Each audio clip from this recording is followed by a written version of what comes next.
One Piece chapter 1085, The Death of Nefertari Cobra. This chapter is going to be a real good one, guys.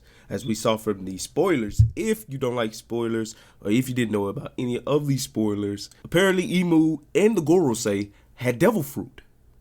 And that's all I know. I tried to stay away from reading the actual spoilers because there were some people that posted it and I tried to stay away from it. In the cover spread, we see Frankie helping some baby turtles. Baby sea turtles, and he's crying. I love Frankie, man. I think the character's funny. He has that good amount of comedic relief.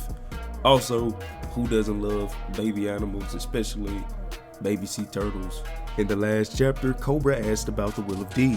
And this not only put Cobra in danger, but he also put his daughter Vivi in danger as well. And so we already know when you're asking about the will of D, if you know about it or this and that, you're getting bopped up. You're getting lost. And sad to say, we all know what road Cobra is going down right now. Now in the next page, we see that Imu sits on the throne and Cobra's like, nobody's supposed to be sitting there. What? That makes no sense. Is this the real ruler of the world? And so asking the will of D question to Imu and the Gorosei, Imu has a question for Cobra himself that he must answer. Cobra goes on to say that he's heard of the name Imu before. And it couldn't be just a coincidence because one of the first 20 was also called Imu. So, does that mean that Imu is a family name from the first families, or Imu himself or herself is from the original 20 families that became the Celestial Dragons? And then Imu goes on to say that, man, you're asking, look, this question you're asking, I'm not giving you an answer to that. I'm not even going to even acknowledge this question. Don't ask me this question because it sounded like you're arrogant. The arrogance and the impertinence that you're giving me could get you killed alone. Imu goes on to state that he will answer Cobra's initial question, right? Which was, what is the will of D? And Imu goes on to say that D is just nothing but a name from an ancient enemy. And in these times now, the people who are receiving the name of D or the will of D don't even know the true meaning. And so what is a name without that? But yet, either way, they always do come back. Like that always, the name of D always causes a big stir. Somebody with the D in their name always causes some type of big stir. We've seen that with Gold Roger. We've seen that with other people with D. It's probably people before Roger with D. Imu goes even further by saying that if it wasn't for Lili's blunder or whatever she did 800 years ago, no one would even know about the poneglyphs, basically. So nobody would be chasing the poneglyphs to get to this laugh tale or to get to, or even worrying about the Void Century. There would be no pirates, no pursuits.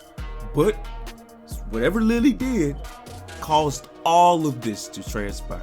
Imu also said that the release of the poneglyphs was the worst possible outcome for them, and one of the most truly a mistake, or if it was part of her plan. I don't know, but I think it was a plan. I don't think it was just something that was just done randomly or by a blunder. I think this was planned out, calculated, because Lili didn't want to be the ruler, one of the rulers of the world. And now we're getting into the juicy part, because Imu says to Cobra, the truth undoubtedly lies in the letter left by Lili. So pray tell, was it a deliberate choice to refer to her only as Queen Lili of House Nefertari? Go ahead and divulge the full name on her letter as written. And Cobra sits there with his head down, eyes closed. He's like, oh shit, here we go again. They've got me. I suppose there really is no changing. I'm not leaving this room. He knows that he's gonna die. He knows what's about to happen. So Cobra states, I take that there's no fib I could tell that would satisfy you enough to let me go. Your fate was decided the moment you saw saw Imu, Cobra. That's what one of the Gorosei's said. Not surprising. They couldn't let anyone know the world's greatest taboo has been broken. It's crazy because Cobra knows that he's getting the fuck out of there. They getting him the fuck out of there. I'm sorry, Cobra, I really do like you. Even you knew this was gonna happen. And now Cobra tells Imu. While Sabo is hiding behind a pillar, the atmosphere feels as a little sinister. The truth is, the letters from Alabaster's ruler 8 centuries ago was signed by Nefertari, Queen Nefertari, D. Lili.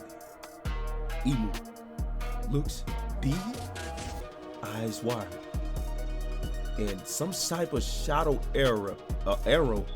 But actually, now that I think about it, because we know, like we've seen, like from the spoilers, and we've seen some of these forms, this is not actually an arrow at all. This is a tail, a really sharp tail, and it pierces through Cobra, and then Sabo leaps out from behind the pillar. Jingan tried to save Cobra, and I don't know, because how it's looking is that there's no getting out of it for Cobra. There's no getting out of it, even because we know he's sick. And yeah, and so Sabo comes in, he attacks the Gorosei. We see Imu. It looks like Imu's transforming with his eyes. Look how they're becoming dragonoid type, serpent-esque type of look. So is Imu like a zone type? Is Imu like a ancient zone, or I think it more likely would be like a mythical zone, like Luffy, like some type of mythical zone, like Kaido. I don't know, but I'm excited. This was a crazy chapter. Finally, we get to Sabo and we get to see the forms of the Gorosei and Evil. But these are like shadowy forms, so we don't actually know what we're seeing here.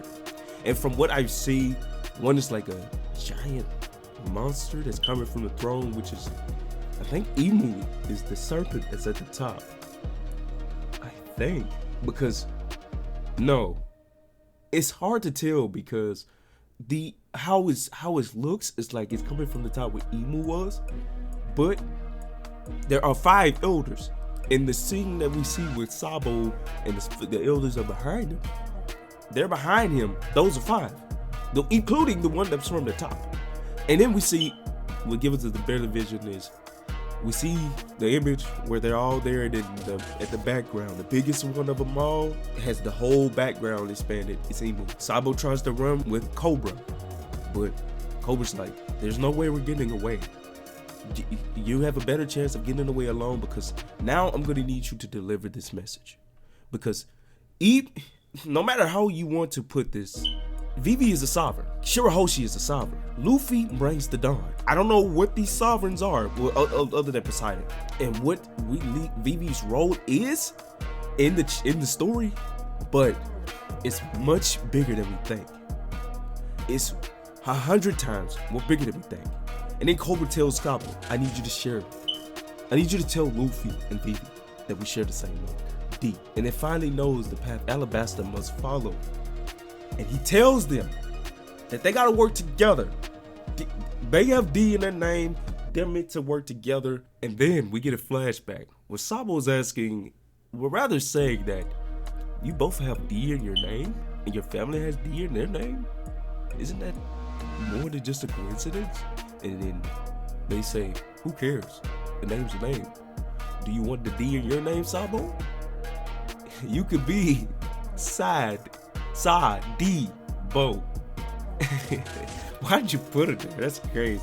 I think that's funny. Do you want the name Sabo? Because at this point, I wouldn't even be surprised if Sabo did have D in his name. And sadly, this is where it ends for Cobra just about. Because Sabo and Cobra both get stabbed by the tail. So whoever this character is adept with at least some type of ornament haki to be able to pierce Sabo, who is a Logia type. And he says King Cobra as they fall both to the floor. And Cobra tells him the poneglyphs. Fly the flag, the herald's world's eventual dawn. Nefertari D. Lili, I'm counting on you, Sabo. As he protects Sabo, Cobra is killed. They notice someone's peeking through the wall. Who is it? None other than Wapol. peeking through a hole in the wall, who sees the whole thing. He probably hears the whole thing as well. So now Wapol has to be killed. But don't forget, Wapol's a king.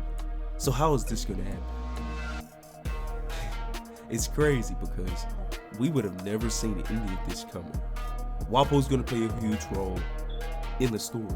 We didn't even see this coming a long time ago. We thought that he was just gonna be king and that was the end. But Wapol sees this. He takes off running. He knows that the Gorosei is gonna be hot on his tail. As quickly as they found out who was speaking through the hole in the wall, they also told the other world leaders that Sabo and King Cobra will not be attending the reverie. What does this mean? They are planning on killing Wapol as well. Switch back over to where we see Shirahoshi, and she says that she wish she could have said bye-bye to Vivi because she thinks that they're gone now. But Vivi has actually been captured by CP0, and she's like, what's the big idea? Why? Untie me. What is going on here? Having no idea that her father Cobra has just been killed. And then we see CP Aegis 0 agents Jabra and Khalifa. But all of the CP9 agents that we've seen before are also CP0 agents now. So does this mean that they gotten stronger? I think they've gotten stronger, but they're no match for the Straw Hats at this point. I think the only members in the Straw Hats right now that could be beaten by Cypher Polo Zero at this point would be like Usopp. Chopper is just no. Nami with Zeus, no. And then Vivi's like, oh, thank goodness they're not trying to kill me or whatnot. And eventually we get to see Sai and Leo are the people who, the ones that attacked Charlos and practically almost killed him. And here we go. Wapol breaks through the wall.